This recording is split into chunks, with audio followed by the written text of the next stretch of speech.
آیا می دانید حماقت مدرن، توهم دانایی، انسان را به تاریکی کشانده و تمدنها را از بین میبرد؟ در سال 1972 میلادی دانشمند آمریکایی به نام جان بی کالهون آزمایش به نام یونیورس 25 یا جهان 25 انجام داد. او برای موشها یک بهشت مصنوعی کامل طراحی کرد: فضای وسیع، غذای نامحدود، آب تمیز و درجه حرارت کنترل شده، امنیت کامل بدون هیچ دشمن طبیعی. ابتدا جمعیت به سرعت رشد کرد و به بیش از 2200 موش رسید. اما بعدا اتفاق وحشتناک رخ داد. موشها با وجود رفاه کامل دچار فروپاشی اجتماعی شدند. مادران از بچه‌داری دست کشیدند، نرها فقط به ظاهر خود مشغول شدند، خشونت به دلیل افزایش یافت، بی‌تفاوتی به مرگ دیگران همه‌گیر شد و در نهایت مرگ روحی و انقراض نسل رخ داد. تمدن موشها در اوج رفاه مادی از درون نابود شد.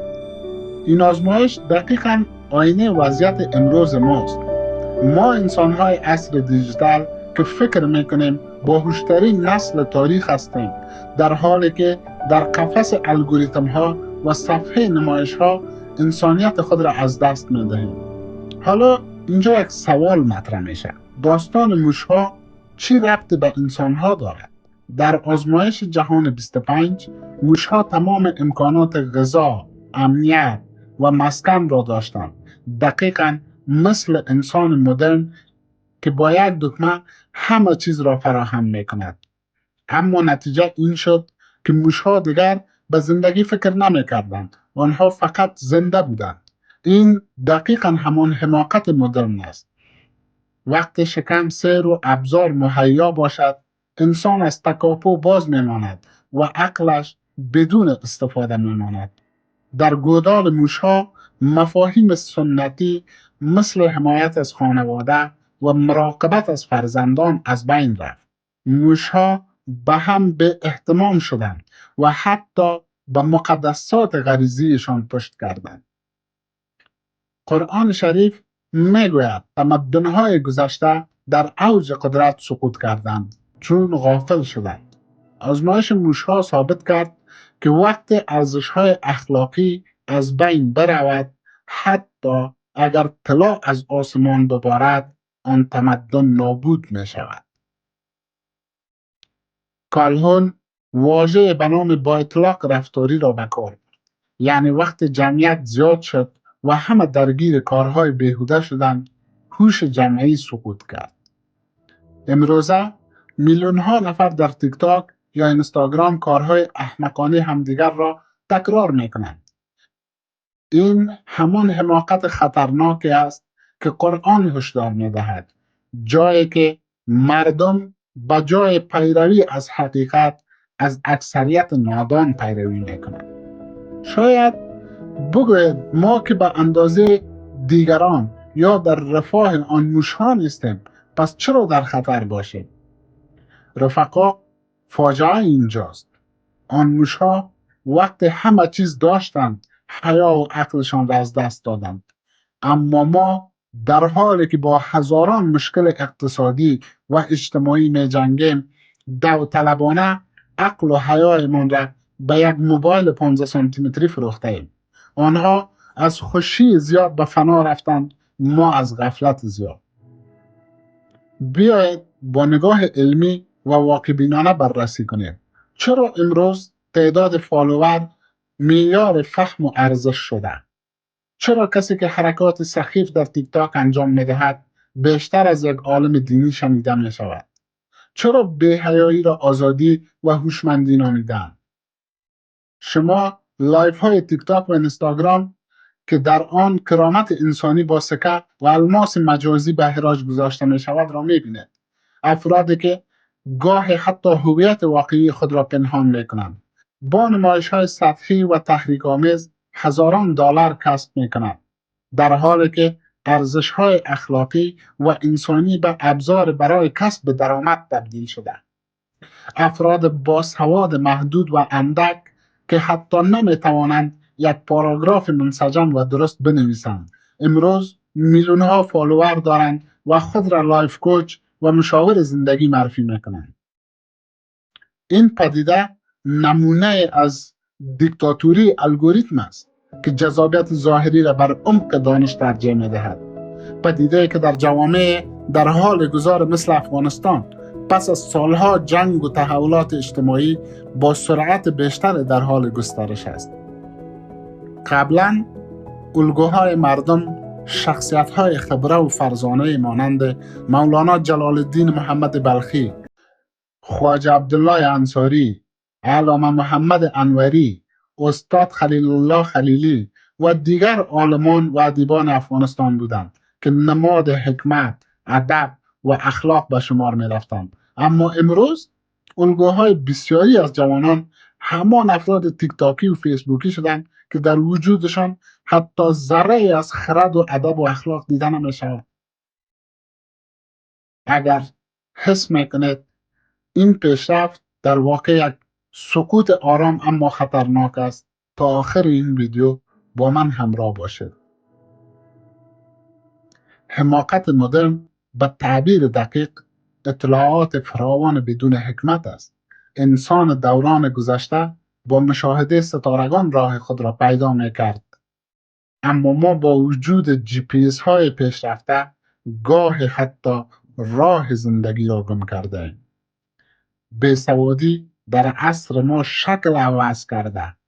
بیسواد امروز کسی نیست که خواندن و نوشتن بلد نباشد، بلکه کسی است که با تکیه بر هزاران لایک و کامنت تصور میکند حق مطلق با اوست. این دیکتاتوری لایک ها باعث شده حقیقت قربانی جذابیت شود.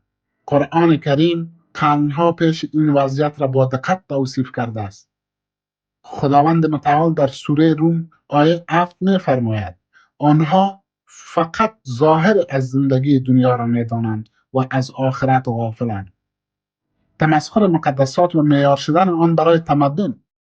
امروز متاسفانه تمسخر دین، حجاب، نماز، کسایی که نماز وحشت بلد نیستین همون نماز معمولی رو ولی وحشتناک بخونیم. مثلا بگیم بسم الله الرحمن الرحیم الحمدلله رب العالمین و ارزش‌های مقدس به معیار متمدن بودن و روشنفکری تبدیل شده. کسانی که به پول، شهرت، تکنولوژی یا قدرت کاذب رسیدند غرور عجیب پیدا کردند و فکر میکنند چون فالوور زیاد یا حساب بانکی پر دارند حق دارند دیگران را تحقیر کنند. این دقیقاً همان غرور فرعون است که با وجود همه قدرت ظاهریش در نهایت به دریا افکنده شد. قرآن در سوره مطففین آیه 29 و 30 می‌فرماید همانا کسانی که گناه کردند پیوسته بر کسانی که ایمان آورده بودند می‌خندیدند و آنها را مسخره می‌کردند و هنگامی که به مؤمنان می‌گذشتند با اشاره چشم و ابرو آنها را مورد تمسخر قرار می‌دادند. دوستان عزیز، وقت آن رسیده که به اصل خود برگردیم، بر ریشه‌های معنوی، فرهنگی و دینیمان. به جای دنبال کردن الگوهای پوچ به سراغ قرآن، احادیث، میراث علمی و ادبیمان برگردیم. عقل و ایمان را با هم ترکیب کنیم، غرور کاذب تکنولوژی را کنار بگذاریم و با تواضع به دنبال حکمت واقعی باشیم. این تنها راه نجات فرد و جامعه است. در احادیث آمده که حضرت پیامبر صلی الله علیه و سلم فرمودند زمان می آید که نگه داشتن دین مانند نگه داشتن آتش در کف دست است. در نهج البلاغه از حضرت علی رضی الله تعالی عنه روایت شده که ایشان می فرماید حتی اگر تعداد کسانی که به ارزش‌های واقعی پایبندند کم باشد از راه حق نترسید. این کلام در شرایط امروز افغانستان که ادعای ارزش‌های دینی را عقب ماندگی جلوه می‌دهد بسیار راهگشا است. مولانا جلال الدین بلخی در مثنوی معنوی می‌فرماید عقل تو در عشق صورت شد اسیر، اندر این صورت بماندی ای حقیر. ما عاشق ظاهر، لایک، مود، فیشن، موبایل و نمایش های مجازی شده ایم و باطن، معنویت، خانواده و اخلاق را فروخته ایم. این اسارت ظاهر دقیقا همان چیزی است که امروز نسل جوان را در بسیاری جوامع از جمله افغانستان دچار بحران هویت کرده. دکتر علی شریعتی مفهوم جهل مرکب را اینگونه بیان میکنه: نمیدانم و نمیدانم که نمیدانم. جهل مرکب خطرناکترین نوع جهل است. فرد نه تنها فاقد دانش است بلکه حتی متوجه نادانی خود هم نیست. این دقیقاً وضعیت بسیاری از اینفلوئنسرهای امروزی است که با اطلاعات سطحی خود را متخصص همه چیز می‌دانند. ابن خلدون در کتاب مشهور مقدمه میگوید تمدن‌ها وقتی به مرحله غرور، تجمل، نازپروردگی و فساد فکری میرسد، همبستگی اجتماعیشان ضعیف شده و از درون متلاشی میشوند. او تاکید میکند که رفاه مادی بدون حفظ ارزش‌های اخلاقی و معنوی مقدمه انحطاط است. این تحلیل دقیقاً با آزمایش جهان 25 و وضعیت جوامع دیجیتال امروزی همخوانی دارد. دوستان عزیز، بیداری واقعی یعنی بازگشت به اصالت. نگذارید تعداد فالوورها خطکش حقیقت شما شود. جوهر وجود شما تفکر عمیق و حیا است. حماقت مدرن را با نور ایمان، قرآن، عقل و صبر بر حق بشکنید. این ویدیو را با دیگران به اشتراک بگذارید تا باشد سهم خود را در بیداری جامعه ادا کرده باشیم.